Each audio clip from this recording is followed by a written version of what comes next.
करते हैं। जैसे ही जनक नंदनी की जब तक डोली दिखाई दी, बारात दिखाई दी, जब तक तो महाराज जनक दरवाजे पर खड़े रहे। और जैसे ही जनक नंदनी आंखों से ओझल हो गई, कहने लगे, हे परम प्रताप परमात्मा, मेरी पुत्री का ख्याल रखना। क्योंकि महाराज संसार के अंदर में कुछ धन के लोग भी ऐसे लोग बैठे हुए हैं, क्योंकि महाराज उन्हें केवल धन चाहिए, बहू तो केवल दिखावे के लिए चाहिए। आज एक गरीब बाप अपनी बेटी के लिए रिश्ता लेकर के जाता है, लड़की का पिता कह देता है, हमारा बेटा इस नौकरी को कर रहा है, इस कारोबार को कर रहा है, बड़ी मान है, बड़ी प्रतिष्ठा है, और हमने अपने बेटे के इतने इतने लाख के इतने इतने करोड़ के रिश्ते ठुकरा दिए।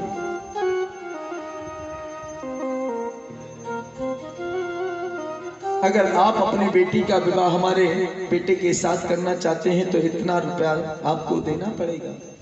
और एक बेटी का बाप देता है, चाहे वो कर्जा करे, जमीन बेचे, चाहे अपने आप को बेचे, परंतु बेटी के लिए सुख ढूंढता है। जब उस बेटी के जीवन में दुख आ जाता है तो उन माँ बाप के पैरों के नीचे से जमीन खिसक जाती है। क्यों? ना भले है ना अंजाम भला देते हैं लोग, ना भले है ना अंजाम भला देते हैं लोग, तेरी अपनों के कलेजे पर चला देते हैं लोग, तेरी अपनों के कलेजे पर चला देते हैं लोग। ना भले है ना अंजाम भला देते हैं लोग, ना भले है अंजाम भला देते हैं लोग, तेरी अपनों के कलेजे पर चला देते हैं लोग, तेरी अपनों के कलेजे पर चला देते हैं लोग, तेरी अपनों के कलेजे पर चला देते हैं लोग, तेरी अपनों के कलेजे पर चला देते हैं लोग।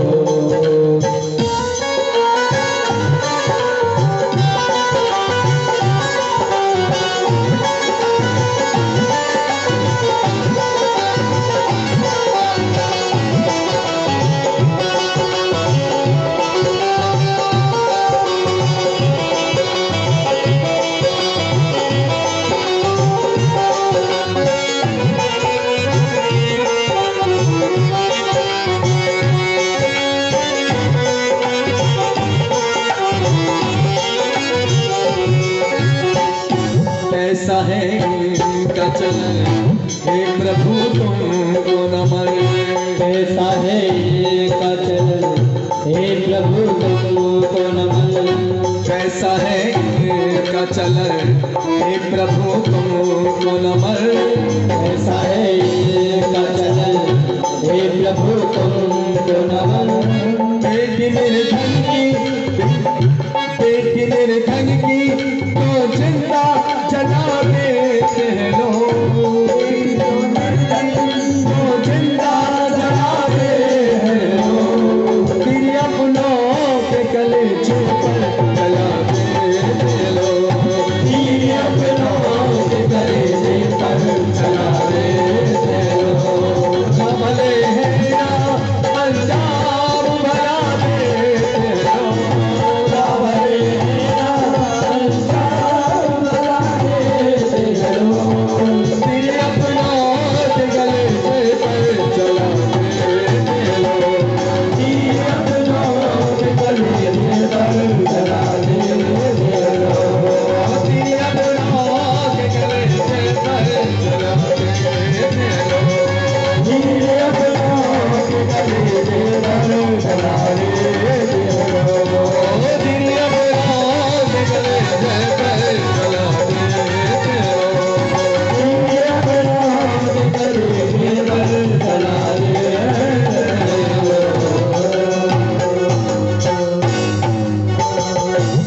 रामचंद्र भगवान की जय हो। आज महाराज अवधपुरी को जहां भगवान राम जनकपुरी में गए तो पूरी जनकपुरी को दुल्हन की तरह सजाया गया था।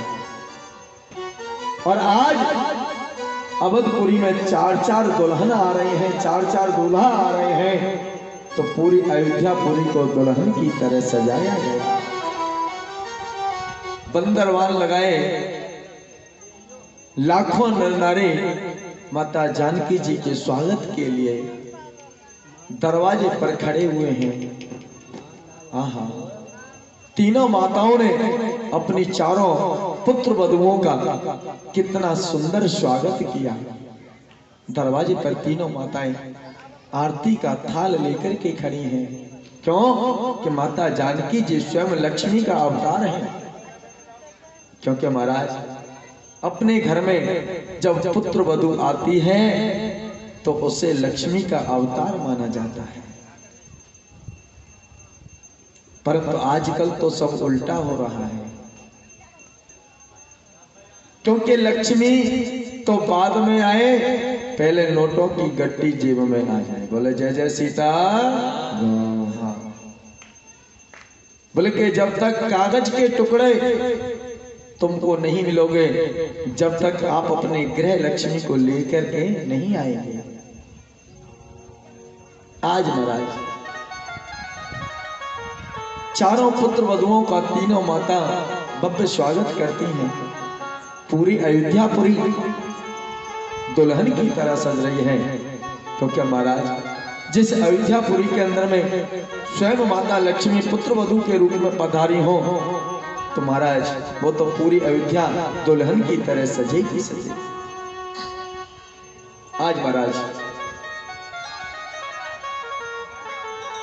माता जनक नंदिनी के दर्शन करके तीनों माताएं गदगद होने लगी हैं। आहा, धन्य है हे प्रभु, धन्य है जो आपने इतनी सुंदर पुत्र वधु हमें दी। धन्य है। आज बाबा भोलेनाथ माता पार्वती से कहने लगे, देवी जब जानकी जी स्वयं लक्ष्मी का अवतार, जानकी जी जब जैसे ही अयोध्यापुरी के अंदर में पहुंची, तीनों माताएं जानकी जी के स्वरूप को देकर के मन ही मन प्रणाम करने लगी। क्योंकि महाराज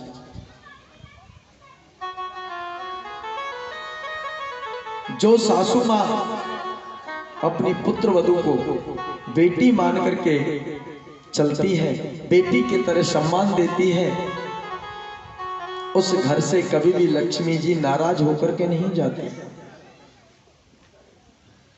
उस घर में हमेशा लक्ष्मी की कृपा बरसती रहती है। और जिस घर के अंदर में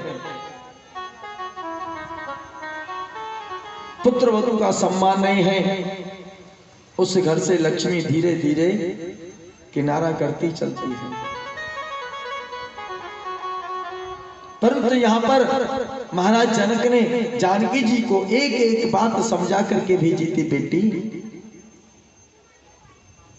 जिस माँ को, जिस पिता को आप छोड़ करके जा रहे हैं, आज तुम्हें इनसे भी बढ़कर के माता पिता मिल चुके हैं। बेटी ऐसी सेवा करना कि उन माता पिता की आंखों में एक भी आंसू नहीं आना पाए। अगर बेटा आपकी सेवा में कोई कमी रह गई और आपके धर्म के माता पिता की आंखों में आंसू आ गए, तो आपकी सेवा वो बेकार है। आज महाराज बहू घर में आ गई, सासू जी बहू को लाड़ लड़ाती हैं, परंतु बहू उस लाड़ का उल्टा मतलब समझ लेती है।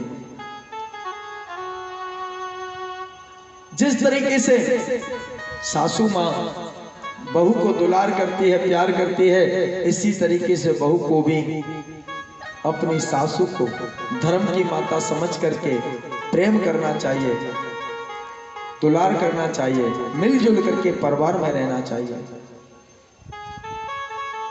आज माता जनक नंदिनी को महाराज जनक ने कहा, बेटी चाहे परिवार में कितनी भी संकट आ जाए, कितनी भी परिस्थिति आ जाए, कभी भी अपने धर्म से वंचित मत हो जाना, क्योंकि आज से जिस परिवार में तुम जा रही हो वही तुम्हारा सच्चा परिवार है।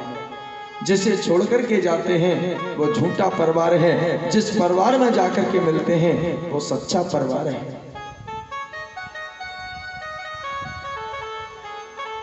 परंतु आजकल तो महाराज इस जमाने में सब कुछ उल्टा हो रहा है। आज माता पिता की कदर को पुत्र और पुत्रवधू दोनों नहीं करते। मैं देखता हूं जगह जगह जाकर के बहुत लोग मेरे पास आते हैं, गुरुजी हमारी बहू हमारी सेवा नहीं करती, हमारा बेटा हमारी सेवा नहीं करता, हमारी बात नहीं मानता। परंतु क्यों? जो बेटा जो बहू आपकी बात नहीं मानते, सेवा नहीं करते, क्यों? कि आपने उनके जीवन में संस्कारों की कमी रखी, क्योंकि आपने अपने बच्चों को संस्कार नहीं दिए। आपने संस्कार कितना दिया? मात पिता बालकन बुलावे और उदर भरन सोई पाठ पढ़ावे। माता पिता जब बच्चा थोड़ा बड़ा हो जाता है तो माता पिता कहते बेटा थोड़ा पढ़ लिख लिए, पढ़ लिख करके नौकरी करो, 4 पैसा कमाओ, बेटा आगे आपके जीवन में काम आएगा, आपके जीवन में काम आएगा। क्योंकि आपने अपने बच्चों को केवल पैसे का लालच दिया। आपने अपने बच्चों को पैसे का लालच दिया, बेटा पैसा है तो सब कुछ है और पैसा नहीं तो कुछ भी नहीं है। नहीं प्यारे, पैसा ही सब कुछ नहीं है।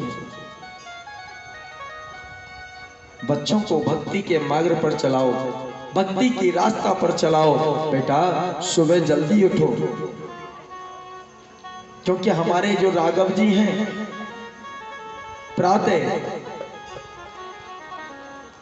4 बजे जगते थे और सबसे पहले जग करके भगवान राम क्या काम करते थे? देखिए कितना सुंदर भाव है मेरे राघवेंद्र का अपने माता पिता के प्रति। प्रातः काल उठ के रघुनाथा,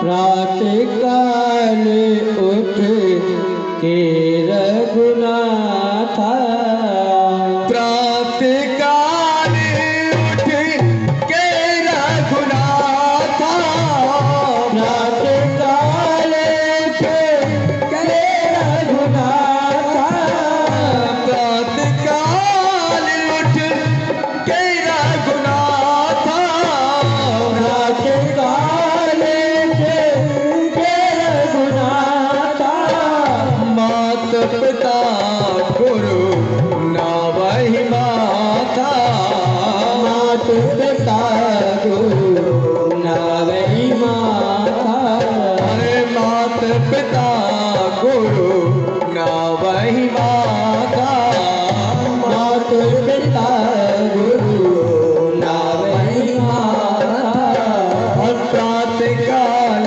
उठ के रघुनाथा, प्रातः काल उठ के रघुनाथा, प्रातः काल उठ के रघुनाथा, मात पिता गुरु नावहि माता। भगवान राम प्रतिदिन जैसे ही सुबह जाग करके उठते थे तो सबसे पहले अपने माता पिता के चरण स्पर्श किया करते थे, गुरु के चरण स्पर्श किया करते थे। क्योंकि बच्चे की प्रथम गुरु माँ होती है, द्वितीय गुरु पिता होता है और तृतीय गुरु जो शिक्षा के मार्ग पर चलाता है, शिक्षा देता है, वो होता है चौथा गुरु, जो दीक्षा गुरु जीवन में एक होता है, जो अंधकार से आपको प्रकाश की ओर ले जाता है, उसे हम दीक्षा गुरु कहते हैं। आज आज के माता पिता अपने बच्चों को पढ़ाते हैं, लिखाते हैं, इतनी सीख देते हैं कि बेटा पढ़ो लिखो और नौकरी करो, कारोबार करो, बिजनेस करो। क्यों? केवल पैसा चाहिए। परंतु प्यारे, जब आपके बच्चों के जीवन में आपने अपने बच्चों के जीवन में पैसे को डाल दिया और संस्कारों को नहीं डाला, तो वो आप सोचें कि ये हमारी सेवा करेगा, एक दिन भी सेवा नहीं करेगा। आज हमारे यहाँ वृंदावन में कितने वृद्ध आश्रम चला रहे हैं हम लोग, हमें मालूम है।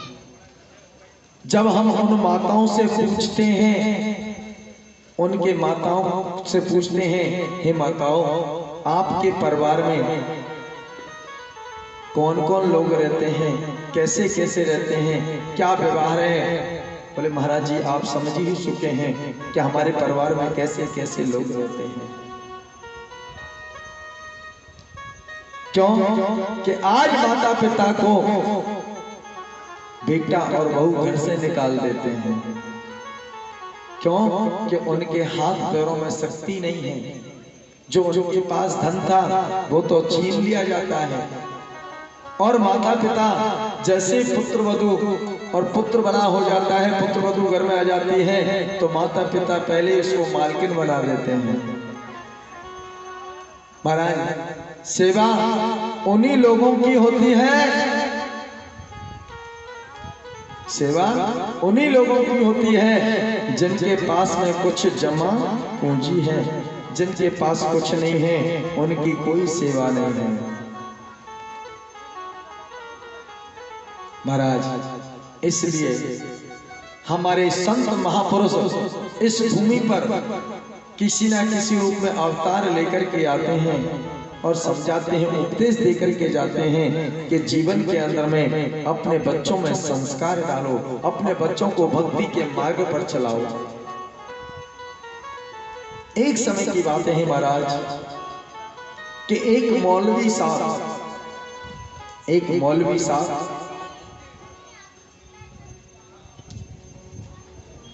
शाम का वक्त था, नमाज का टाइम हो चुका था और मौलवी साहब अपनी चादर बिछा करके नमाज पढ़ने लगे।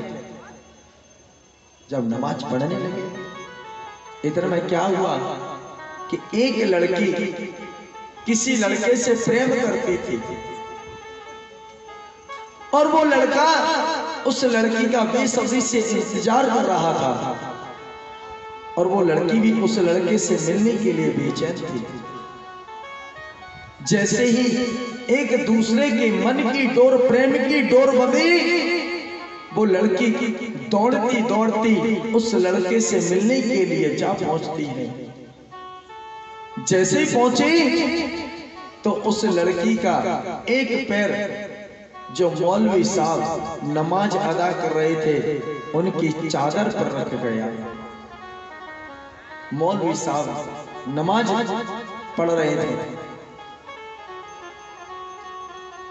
उन्होंने देख लिया, मन में सोचने लगे, क्रोध आ गया कि इस गुस्ताख लड़की को इतना दिखाई नहीं देता कि मैं खुदा की इबादत कर रहा हूं, मेरी इबादत की चादर पर पैर रख करके चली गई। इसको लौट करके आने दो, देखता हूं, इसकी खबर लेता हूं। मन में उस लड़की के लिए इतना क्रोध भर लिया कि महाराज होठ फड़फड़ाने लगे। जैसे ही लड़की अपने प्रेमी से मिलकर के लौट करके आई, मौलवी साहब ने रोक लिया। मौलवी साहब कहने लगे, अरे गुस्ताख लड़की, ठहर, रुक। लड़की रुक गई। कहने लगे, हे महाराज क्या बात है, मुझसे कोई गलती हो गई, कोई अपराध हो गया, आप इस तरीके से मुझ पे इतनी जोर से चिल्ला रहे हैं, क्या बात है, बताइए तो सही। बोले हमसे पूछने गलती हो गई, गुस्ताख लड़की तुझे दिखाई नहीं देता, मतलब बोले कि जब मैं खुदा की इबादत कर रहा था, नमाज अदा कर रहा था, तू इधर से दौड़ी दौड़ी गई और मेरी इबादत की चादर पर तूने पैर रख दिया, मेरी चादर को नापाक कर दिया। तुझे खुदा बख्शेगा नहीं, तुझे जन्नत नहीं नसीब होगी। लड़की बड़ी शांत स्वभाव की थी, बड़ी ज्ञानी थी। लड़की ने मुस्कुराकर मौलवी साहब को उत्तर दिया, हे मौलवी साहब, मैं तो अपने प्रेमी से मिलने के लिए बेचैन थी, बेताब थी, क्योंकि मुझे तो अपने प्रेमी के सामने कुछ भी दिखाई नहीं दिया। परंतु महाराज एक बात बताओ मौलवी साहब, मैं तो मैं अपने प्रेमी से मिलने के लिए बेचैन थी, बेताब थी, कुछ दिखाई नहीं दिया, परंतु आप अपनी खुदा की इबादत में बेचैन नहीं थे, बेताब नहीं थे। अगर आप जिस तरीके से मैं बेचैन और बेताब थी अपने प्रेमी से मिलने के लिए, अगर आज वही बेचैनी वही बेताबी आप अपने दिल में रख करके खुदा की इबादत करते, तो तुम्हें मेरा पैर नजर नहीं आता, तुम्हें मेरा पैर नहीं आता, केवल खुदा नजर आता। क्योंकि प्यारे, इबादत हो तो ऐसी हो कि महाराज सिवा खुदा के कोई दूसरा नजर नहीं जाए। हिंदू कहते हैं कि मुसलमान बुरा है, हिंदू कहते हैं कि मुसलमान बुरा है, और मुसलमान कहते हैं कि हिंदू बुरा है। गलत है। क्यों? कि ना हिंदू बुरा है ना मुसलमान बुरा है। मजहब सबका एक है, सिला सबका एक है। बुराई पर अगर आ जाए तो ये इंसान बुरा है। इंसान से बढ़कर के कोई बुरा नहीं है प्यारे। इंसान का शरीर ले लिया, पर इस शरीर के अंदर में इंसानियत नहीं है। एक ब्राह्मण की उंगली को काटा जाए और एक मौलाना की उंगली को काटा जाए, दोनों के रक्त को मिलाया जाए, कोई बता सकता है कि ये मौलाना का रक्त है कि ये पंडित का रक्त है? क्यों? कि सबके अंदर में खून एक ही कलर का है, परमात्मा एक ही रंग का है, खुदा एक ही रंग का है। प्यारे, संसार के अंदर में रहना है तो बड़े प्रेम के साथ में रहिए, भावना के साथ में रहिए। महाराज जिस दिन अपने मन में प्रेम जागृत कर लेंगे, भावना जागृत कर लेंगे, इस कलयुग में भी सतयुग का निवास होने लगेगा। आज महाराज माता जनक नंदिनी अवधपुरी में रहने लगे।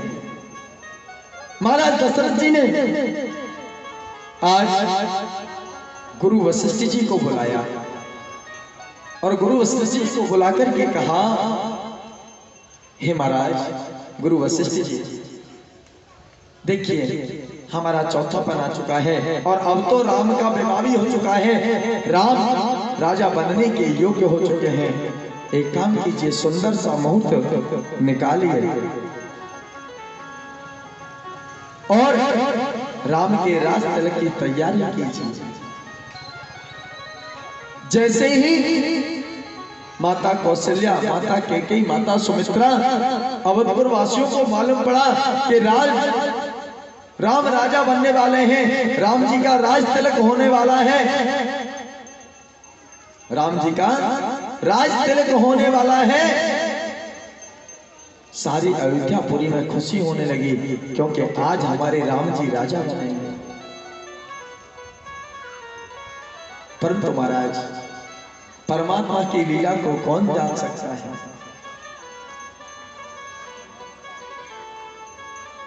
देवता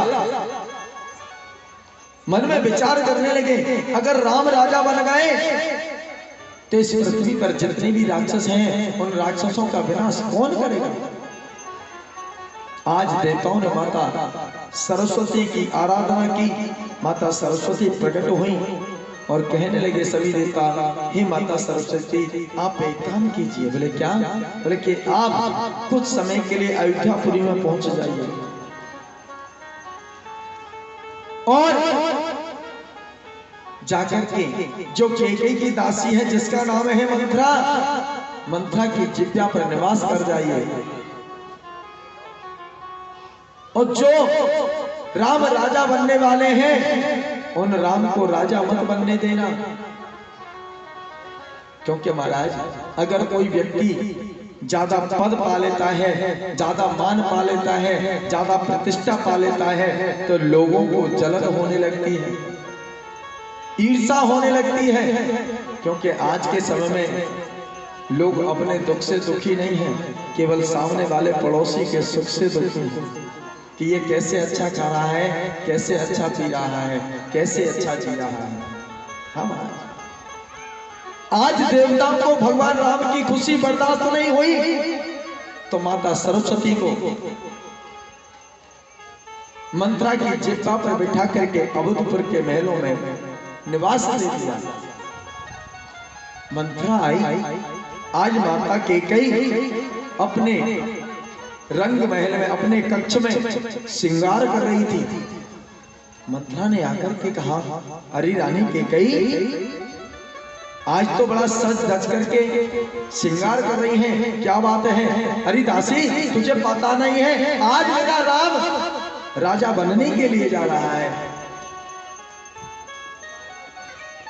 राजा बनने के लिए जा रहा है। बोले कि हाँ। देखिए माता सरस्वती ने दासी मंत्रा की जिब्या पर बैठ करके क्या कहा केकई से। माता सरस्वती जी कहने लगी, बोले हे रानी केकई, तुम राम से कितना प्रेम करती हो? बोले कि केकई, मैं राम से इतना प्रेम करती हूं कि राम के लिए अपने प्राणों को भी न्यौछावर कर दूंगी। अच्छा? बोले कि हाँ। परंतु केकई मुझे एक बात बताओ, सत्य बताना। बोले कि हाँ। बोले कि राम को सत्य मानती हो या असत्य मानती हो? बोले कि नहीं, राम तो सत्य है, मैं राम को भरत से भी बढ़कर के प्रेम करती हूं। तो रानी, जब राम सत्य है तो तुमको मालूम है कुछ? बोले क्या? कि जो अवधपुरी का राज मुकुट है वो किसके पास है? बोले बाली के पास। जब राम सत्य है तो उसके मस्तक पर झूठा मुकुट क्यों सजाने के लिए तैयार हो रही है? जब राम सत्य है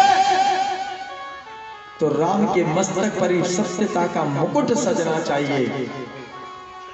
और तुमको मालूम है कि कई बाली से उस मुकुट को केवल राम ही लेकर के आ सकते हैं, किसी दूसरे की ताकत नहीं है जो बाली से राज मुकुट लेकर के आए।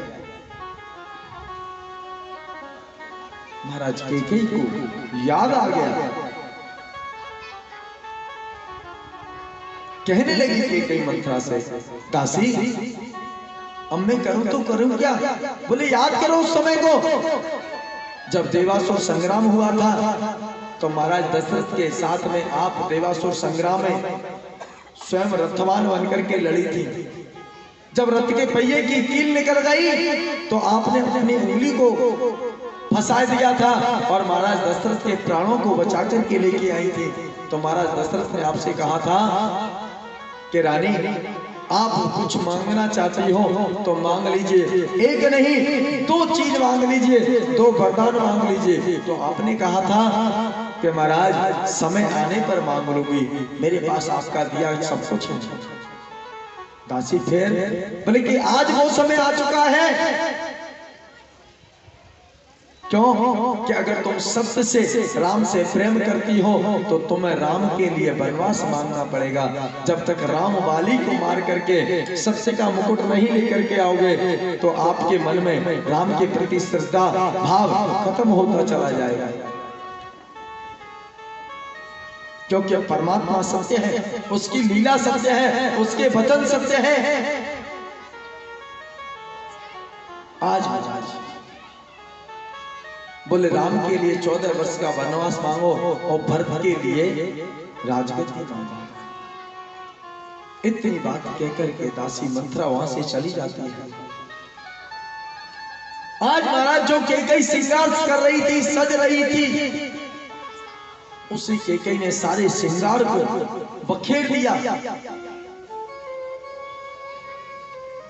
बखेर करके सारे श्रृंगार को कैकेयी जाकर के कोप भवन में जाकर के लेट गई, अपने केसों को खोल लिया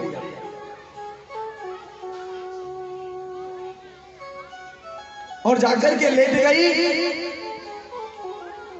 माता सुमित्रा, माता कौशल्या,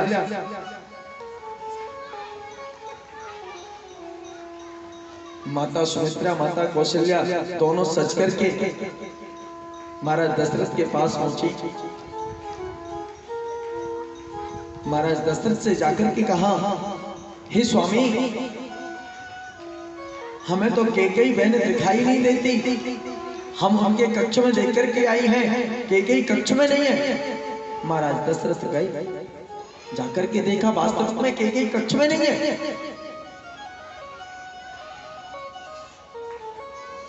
दरवाजे पर दासी मंत्रा खड़ी थी।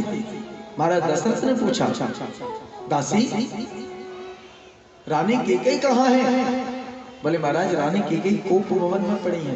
क्यों? महाराज दशरथ गए, पूछने लगे, रानी क्या बात है? आप अभी तक तैयार नहीं हुई, क्योंकि आज तो आपके प्राणों से प्यारे राम का राज तिलक होने के लिए जा रहा है और आप तो राम से बहुत प्रेम करती हैं, क्यों तैयार नहीं हुई?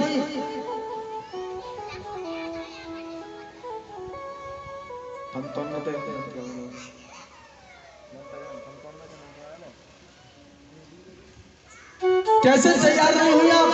क्या बात हो गई? अच्छा, कैकेयी कहने लगी, महाराज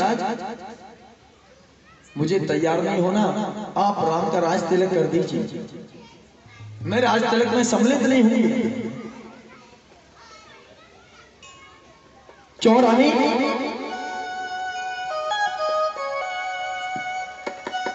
क्यों सम्मिलित नहीं होंगी?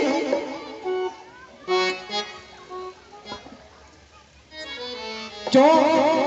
महाराज, मैं एक शर्त पर सम्मिलित होंगी राज तिलक में। वो शर्त कौन सी है? वो शर्त कौन सी है? बल्कि महाराज, पहले मुझे वचन दीजिए, ऐसे नहीं। क्या वचन चाहिए? बल्कि पहले आप मुझे 3 वचन दीजिए। महाराज दशरथ ने 3 वचन दे दिए और तीनों वचन देकर के महाराज दशरथ कहने लगे कि कैकेयी मांगो, अब तुम क्या मांगना चाहती हो? क्या मांगना चाहती हो?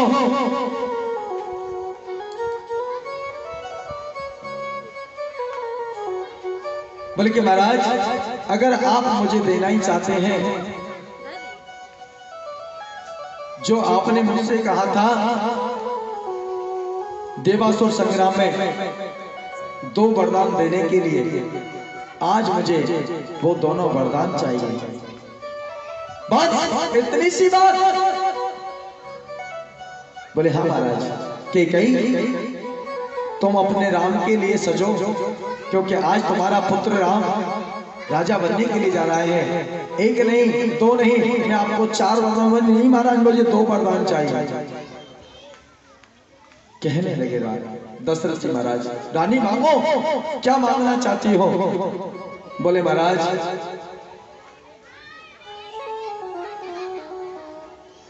माता कैकेयी कहने लगी, तापस भेष। बोले हे महाराज, तापस भेष विशेष उदासी। तापस भेष विशेष उदासी। तापस भेष विशेष उदासी। तापस भेष विशेष उदासी। 14 बरस राम वनवास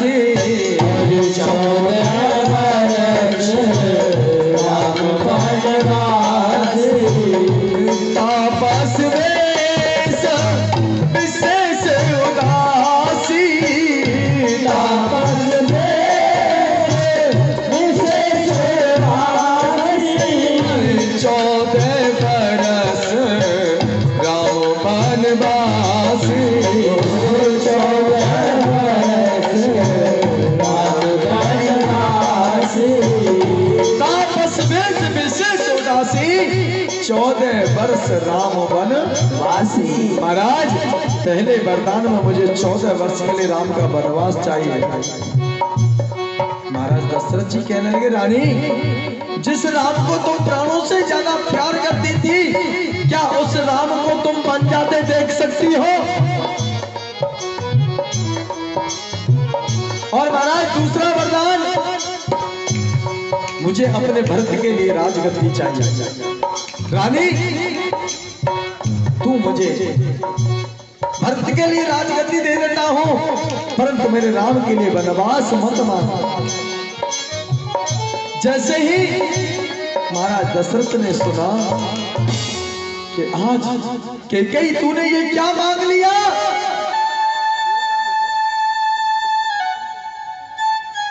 जिस राम के लिए तू एक पल भी, जिस राम को अपनी आंखों से एक पल भी ओझल नहीं करना चाहती थी, आज उस राम के बगैर 14 वर्ष तू रह लेगी। कैकेयी आज तूने क्या कह दिया, क्या मांग लिया?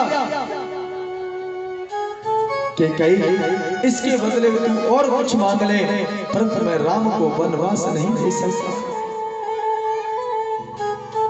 क्यों? कैकेयी कहने लगी, महाराज बस इसी से रघुकुल कहते हैं, इसी से कहते हैं कि रघुकुल रीत सदा चले आई, प्राण जाए पर वचन न जाए। कैकेयी तूने राम के लिए वनवास नहीं मांगा, बल्कि तूने मेरे प्राणों को मुझसे छीन लिया। क्यों?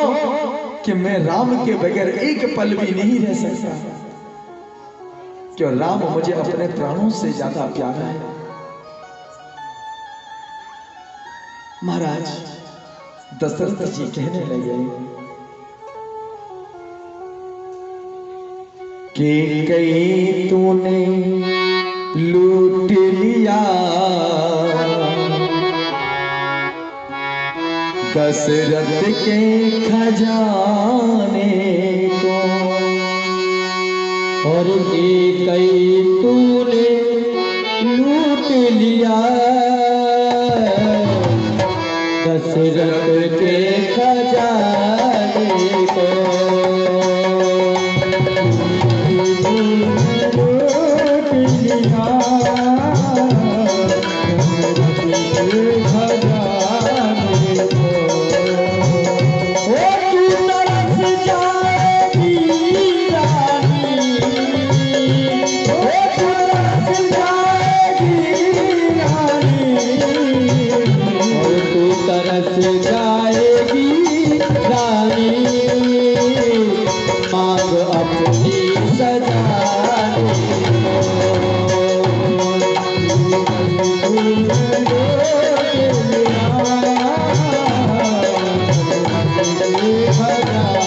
आज महाराज दशरथ कहने लगे कैकेयी आज तूने ये क्या कह दिया? मेरे जीवन का सबसे बड़ा धन मेरा राम है। आज तूने उस राम को मुझसे दूर करने के लिए इतना बड़ा छल किया। कैकेयी आज तूने राम को मुझसे दूर करने की तो ठान ली, मेरे राम को तो मुझसे ले लिया, परंतु कैकेयी एक दिन तुझे तरसना पड़ेगा। क्यों? कि जब राम ही नहीं रहेगा तो मैं भी नहीं रहूंगा, जब मैं नहीं रहूंगा तो तेरी सूनी मांग कोई देखने के लिए नहीं आएगा। अपनी मांग सजाने के लिए, अपनी मांग में सिंदूर सजाने के लिए कैकेयी तू एक दिन तरस जाएगी। अभी भी मान जा, राम को वनवास मत दे। भाल तरसेगा बिटिया को, आंख तरसेगी नगर को, भाल तरसेगा बिटिया को, और आंख तरसेगी नगर को, हाथ तरसेंगे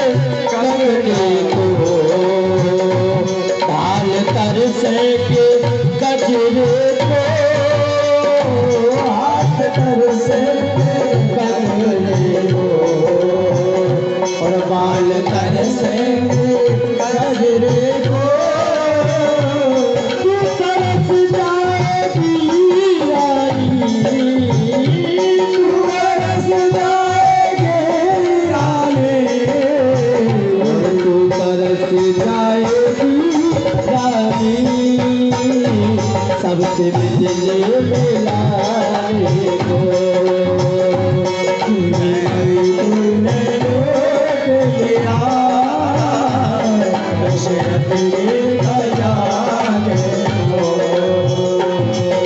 हे कैकेयी, जिस माथे पर तू बिंदिया सजाती है, जिन आंखों में तू गजरा लगाती है, जिन हाथों में कंगन पहनती है और जिन बालों में गजरा लगाती है, जब मेरा राम मुझे छोड़कर के चला जाएगा तो किसके ऊपर माथे पे बिंदी लगाएगी, किसके लिए आंखों में गजरा लगाएगी?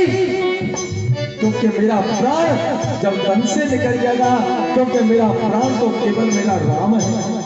और तू एक दिन इन महलों में अकेली तरसेगी, तुझसे कोई नहीं मिलेगा, कोई मिलने के नहीं आएगा।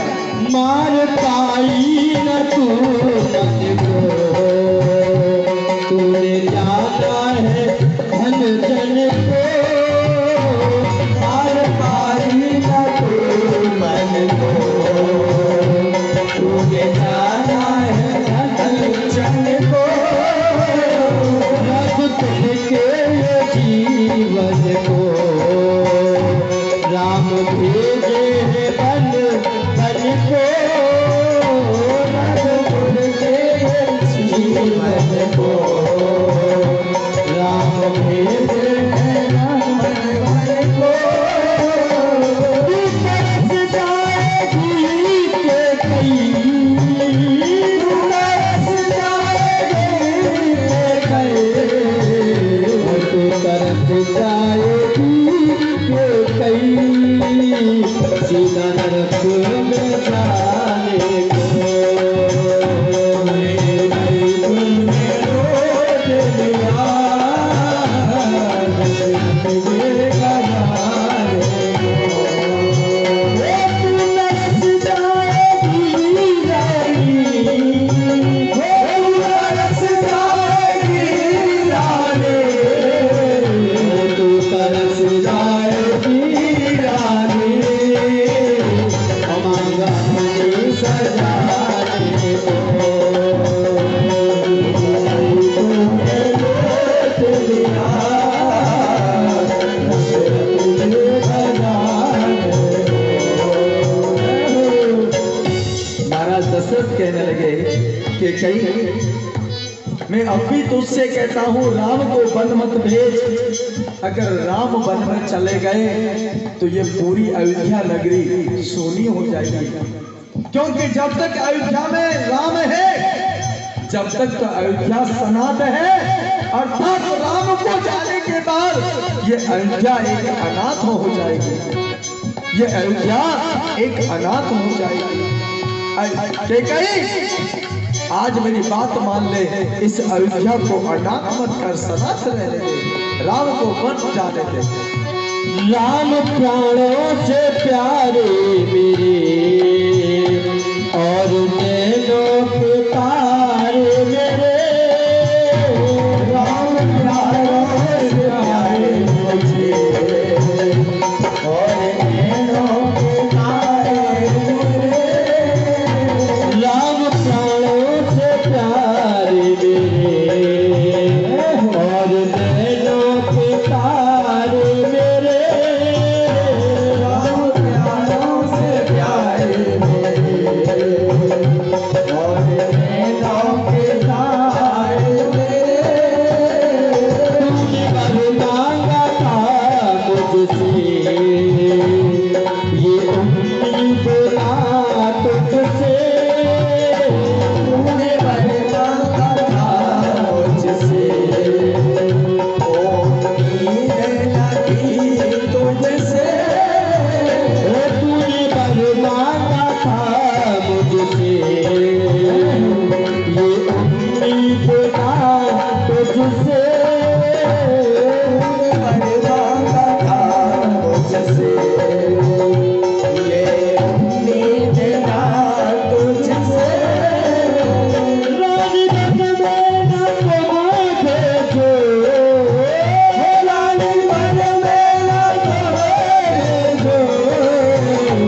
तूने ये क्या मांग लिया? तूने राम को बन जाने के लिए नहीं, तूने मेरे तन से प्राणों को मुझसे मांग लिया। कि कई आज भी तू समझ जा, अपने वरदान को बदल दे। मैं तेरे भक्त के लिए राजगद्दी देने के लिए तैयार हूं, परंतु तू मेरे राम को बन जाने से रोक ले। आज कैकेयी कहने लगी, राजन, अगर आप मुझे 2 वरदान देना नहीं चाहते तो बिल्कुल मत दीजिए, मुझे नहीं चाहिए एक भी वरदान। अगर वरदान देना हो तो मुझे वरदान केवल यही चाहिए, मैं जब तक अब तो महाराज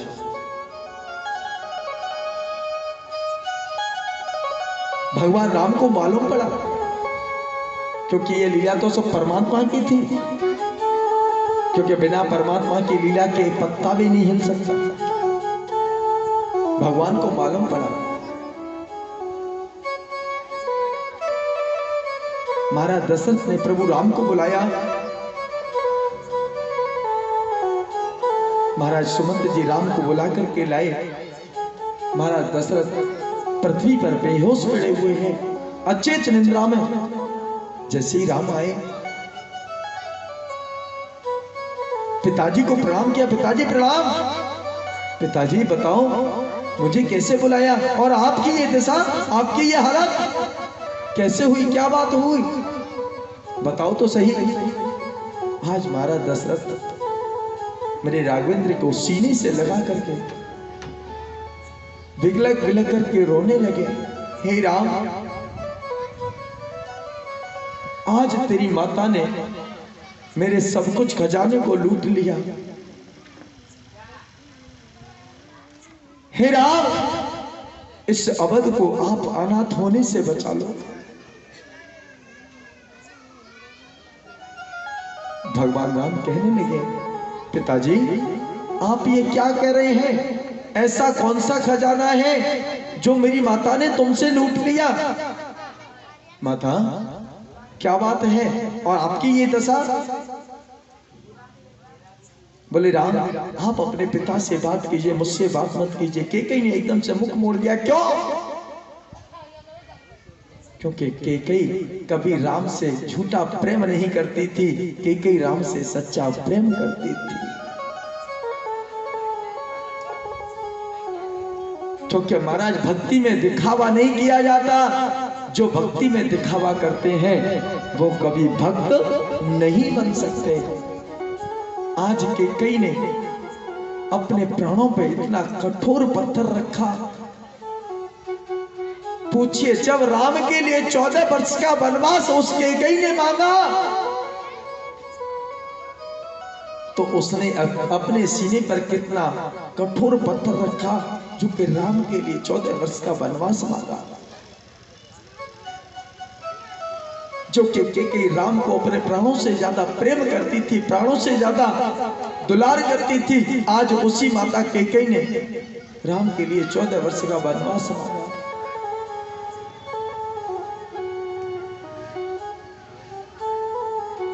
महाराज दशरथ कहने लगे, हे बेटा राम, आज आपकी मां ने एक मिनट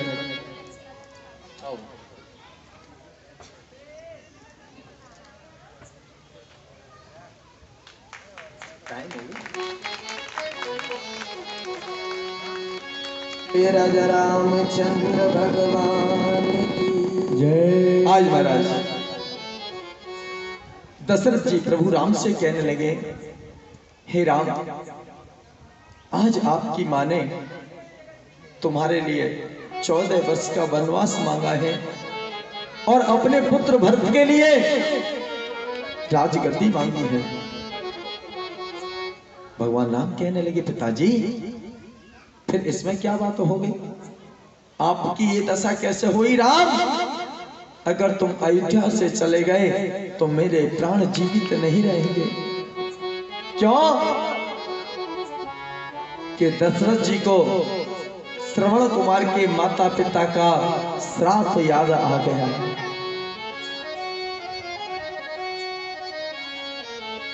दशरथ जी मन में विचार करने लगे,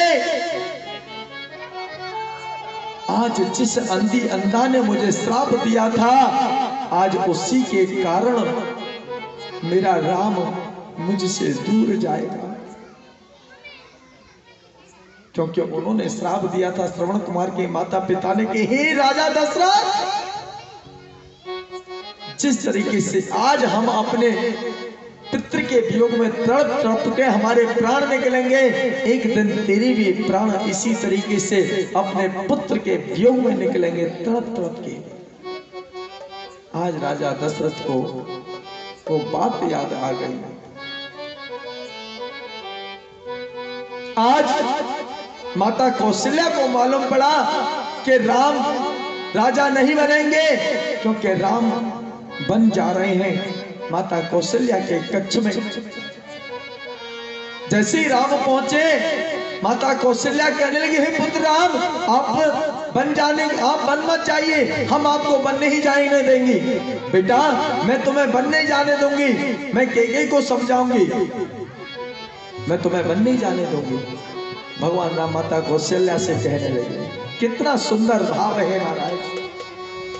सुन जानने वो पुत्र बाण भागी, सुन जननी वो पुत्र बाण भागी, सुन जानने वो पुत्र बाण भागी, सुन जननी वो पुत्र बाण भागी, सुन जाननी वो पुत्र बाण भागी, सुन जननी वो पुत्र बाण भागी, गुरुप्रीत मात चरण अनुरागी, गुरुप्रीत मात चरण अनुरागी, सुन जाननी वो पुत्र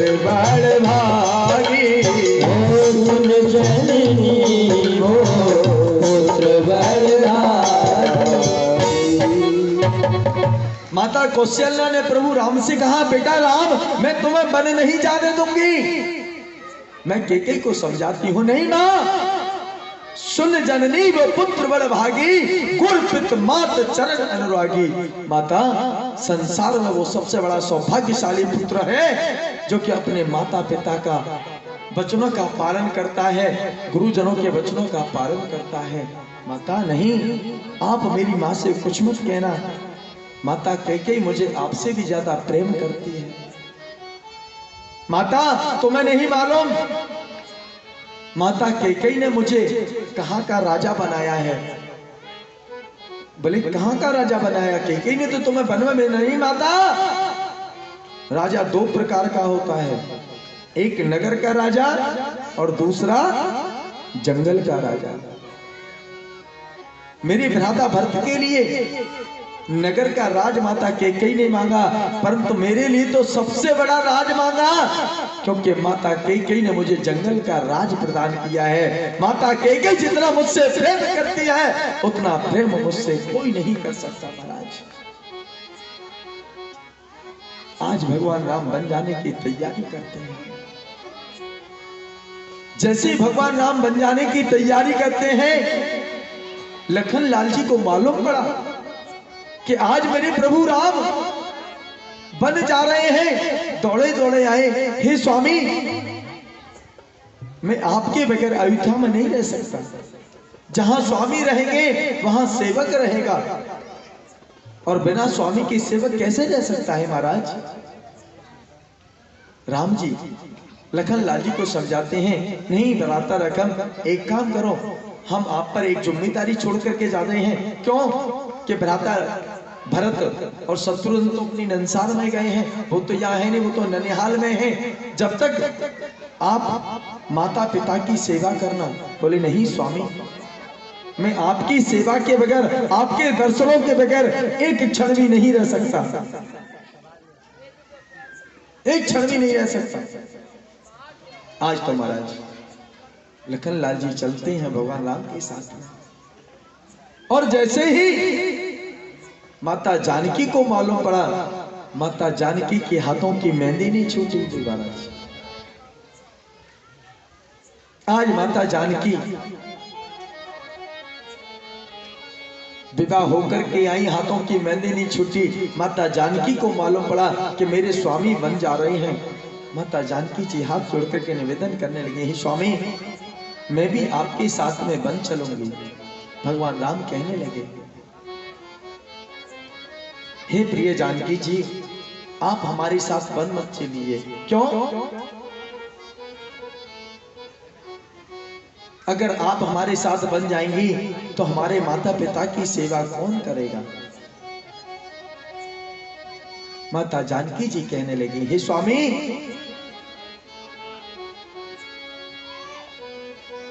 मैं ऐसी माता की शक्ल देखना पसंद नहीं करती कि जिस माता ने इतना कठोर हृदय कर लिया, मेरे स्वामी को बन जाने का आदेश दे दिया। जहां मेरे स्वामी नहीं रहेंगे मैं उस घर में नहीं वासा करूंगी, मैं भी आपके साथ चलूंगी। जहां मेरे स्वामी रहेंगे वहां मैं साथ में चलूंगी। आज तो महाराज भगवान राम समझा रहे हैं जानकी जी को, परंतु जानकी जी रहने के लिए तैयार नहीं हुई अलकापुर में। तभी से ही भगवान राम ने माता जानकी जी से कहा, ठीक है जानकी जी आज आप हमारे आदेश को नहीं मान रही हैं, ये तो समय आने पर आपको पता चलेगा।